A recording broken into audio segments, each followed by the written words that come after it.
The pandemic has radically changed the world as we know it, and the actions we take today as we work to recover will define our generation. Now is the time to think what history would say about this crisis. 2020 has been challenging on a lot of levels, as economic, environmental and societal frailties have been laid bare. But it's also proved that when we need to, we can act rapidly and restructure our lives. The recovery from the pandemic is an opportunity. We can see rays of hope in the form of a vaccine, but there is no vaccine for the planet. Nature needs a bailout. You don't want to go back to the status quo that you had before simply because it was the status quo that got us here. With everything falling apart, we can reshape the world in ways we couldn't before. Ways that better address so many of the challenges we face. And that's why so many are calling for a great reset. A great reset? That sounds more like buzzword bingo masking some nefarious plan for world domination. Hands up, this kind of slogan hasn't gone down well. But all we really want to say is that we all have an opportunity to build a better world. And it's not surprising that people who've been disenfranchised by a broken system and pushed even further by the pandemic will suspect global leaders of conspiracy.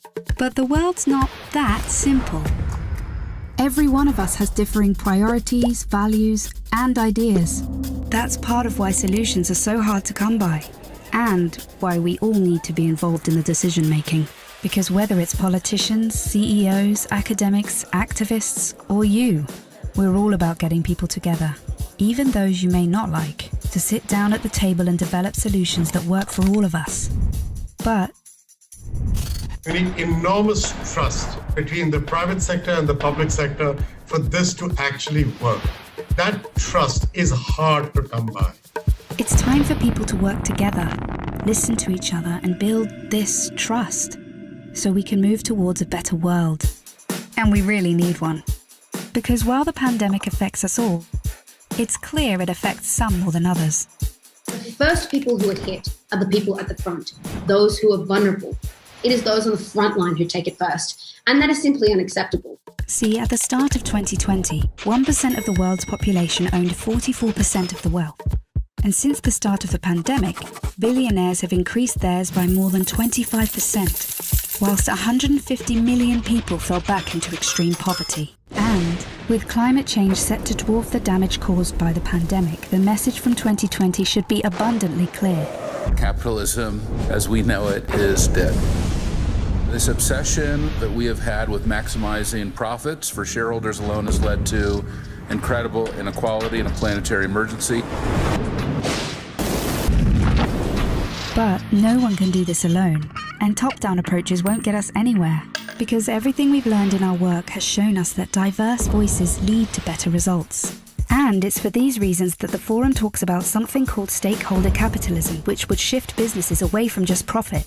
Because if we want to change where the focus of our recovery will go, then we need a new dashboard for the new economy. And that needs to encompass people, planet, prosperity, and institutions. Giving people a real stake in the economy and putting well-being before growth.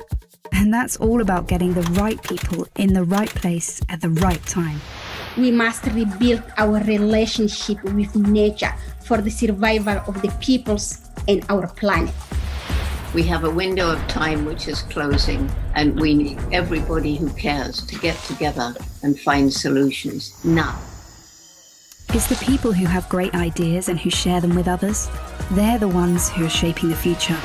So if you want to be a part of the change, then tune in, turn on, and get involved.